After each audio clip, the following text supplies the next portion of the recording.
Muy buenas tardes, es un placer saludarlos. Bienvenido nuevamente a esta clase explicativa correspondiente a los fundamentos y características de los polímeros. Soy el profesor José Gregorio Maldonado Santiago, correspondiente del titular de la asignatura Polímeros. Fíjense que los polímeros, como habíamos mencionado en la clase, la actividad SUN anterior, son grandes moléculas formadas por la repetición de unidades más pequeñas llamadas monómeros, las cuales se unen mediante enlace covalente. De acuerdo a lo que nosotros consideramos como fundamentos principales o básicos para determinar los polímeros, de acuerdo a su sintetización correspondiente, tenemos estructura. Eh, Estos fundamentos básicos basados en estructuras tenemos a los monómeros, que son las unidades repetitivas que componen un polímero. Pueden ser de origen natural como los aminoácidos en las proteínas o los sintéticos como el etileno en el polietileno. Es decir, se sintetizan a través de una cadena carbonada y luego se obtiene el respectivo polímero, ya sea de forma natural que se encuentre de forma natural o ya sea sintetizado de forma artificial, como es el polietileno. El segundo aspecto de la estructura en el cual se maneja este fundamento básico es la polimerización, que es el proceso mediante el cual los monómeros se enlazan para formar un polímero. Y existen dos principales efectos de polimerización, como es la polimerización por adición y la polimerización por condensación. Se produce cuando los monómeros con dobles enlaces se unen sin que se elimine ninguna molécula pequeña, es decir, su cadena principal se mantiene ese doble enlace y se le van adicionando grupos funcionales. Es importante destacar que esta cadena, como se puede observar aquí, que el doble enlace me va a determinar cómo hago esa polimerización por adición. Mayormente las moléculas consideradas con este doble enlace permite la adición de grupos funcionales. La polimerización por condensación implica la unión de monómeros con la eliminación de la molécula más pequeña que frecuentemente es el agua. Ahí, de esta manera también podemos observar que se da a través de la eliminación de una pequeña molécula, es decir, se puede sustituir esa molécula por eh, otra molécula, en este caso sería agua.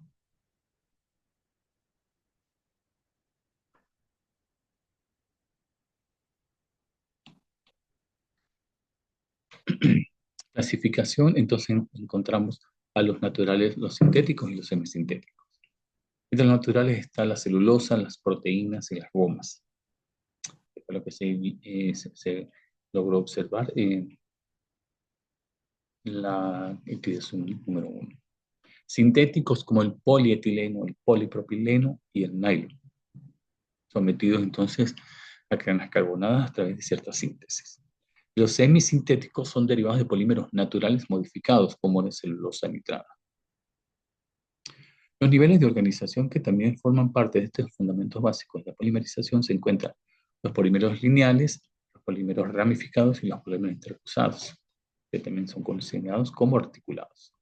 Los polímeros lineales son compuestos por cadenas de monómeros conectados de forma lineal, es decir, tiene su cadena carbonada en la cual tiene ramificaciones tanto en la parte superior como inferior, pero es sin ningún tipo de modificación de su estructura.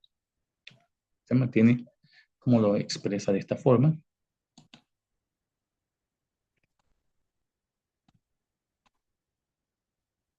Como lo expresa de esta forma, que lo mantiene de forma lineal. Los ramificados poseen cadenas laterales que se extienden en la cadena principal, es decir, puede comportarse como una forma lineal, pero a su alrededor pueden tener grupos funcionales que se pueden ser adicionados para formar esa ramificación de los polímeros. Y los polímeros reticulados, que en algún caso también se le conoce como entrecruzados, son cadenas que están interconectadas formando una estructura tridimensional. Es importante señalar esto, que esas estructuras tridimensionales van a dar la forma más convencional, más atractiva visualmente de los polímeros reticulados. Este es un caso, como podemos observar aquí, es un caso de un polímero reticulado.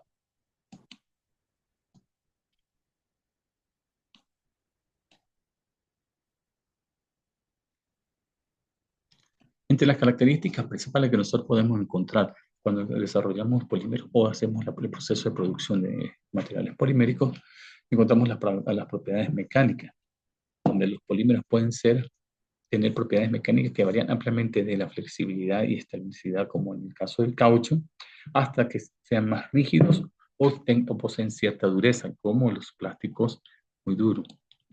Mayormente estos plásticos duros están referidos a los tubos de PVC que se utilizan para tuberías de agua. Entre esas propiedades tenemos la conductividad. La mayoría de los polímeros son aislantes eléctricos, aunque existen polímeros conductores que poseen propiedades eléctricas. Tenemos la resistencia química, como una de las características principales de los polímeros, que muchos de estos polímeros son resistentes a la corrosión y a la degradación química, aunque esta resistencia puede variar según la estructura y composición. Dependiendo entonces del tipo de polímero que se encuentre, esta variará de acuerdo a cómo se haya obtenido en función de su estructura. Otra característica principal, y se considera que prevalece en los materiales poliméricos, es la termoplasticidad y la termoestabilidad. La termoplasticidad, también denominada como termoplásticos, son polímeros que se pueden moldear al calentarse. El ejemplo, el polietileno, que son las tuberías de polivinil cloruro, PVC. Y los termoestables son los polímeros que una vez curados no pueden ser reblandecidos al calor, como las resinas epóxicas o las resinas fenólicas. Tenemos la biocompatibilidad y la biodegradabilidad. Algunos polímeros son biocompatibles, aptos para uso en medicina, y biodegradables, lo que hace atractivos para aplicaciones en entornos sostenibles. Podemos observar en esta imagen, estos son polímeros termoplásticos, porque se pueden moldear al calentarse, mas no pueden ser termoestables porque no se pueden restablecer con el calor. Con el calor entonces ya pierden su molde respectivo. La diversidad en las aplicaciones es otro de los fundamentos básicos que se consideran en los materiales poliméricos. Se utiliza en una amplia gama de aplicaciones, desde envases textiles hasta componentes electrónicos, productos de construcción y dispositivos médicos. Otra característica principal que también se puede considerar, se puede tomar en cuenta para la obtención de los materiales poliméricos, tenemos como número uno la estructura molecular. Entonces, en este caso fíjese que los polímeros están formados por unidades repetitivas, lo que le confieren una alta masa molecular. Podemos señalarlo de esta manera.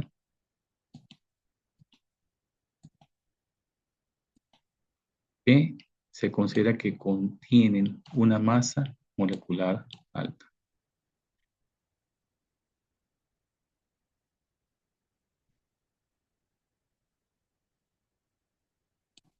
Podemos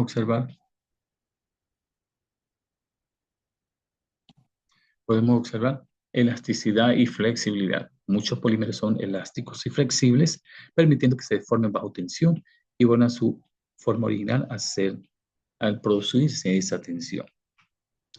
Mayormente o comúnmente las ligas utilizadas para cualquier tipo de aplicación son empleadas en este tipo de características de los polímeros. Ligereza. Son comparados con otros materiales como los metales o las cerámicas. Los polímeros generalmente más ligeros. Podemos encontrar la resistencia a la corrosión. Estos polímeros son generalmente resistentes a la corrosión química, lo que los hace adecuados para una amplia gama de entornos. Aislantes eléctricos. Muchos polímeros son buenos aislantes eléctricos, lo que los hace útiles en las aplicaciones en esta área de la electricidad. La biodegradabilidad. Algunos polímeros son biodegradables, lo que significa que pueden descomponerse en medio ambiente. Es decir, que tienden a ser persistentes y pueden contribuir a que no se produzca contaminación. Entonces podemos concluir que los polímeros son un componente fundamental en la ciencia de los materiales, con propiedades de aplicaciones versátiles o diversas y que juegan un papel muy prevalente, incidente, predominante en la vida cotidiana y en las diversas industrias donde se aplican estos diferentes equipos como accesorios. Su diversidad y capacidad para ser diseñados y modificados los hace esenciales en el desarrollo de las nuevas tecnologías y productos. Muchas gracias por su atención.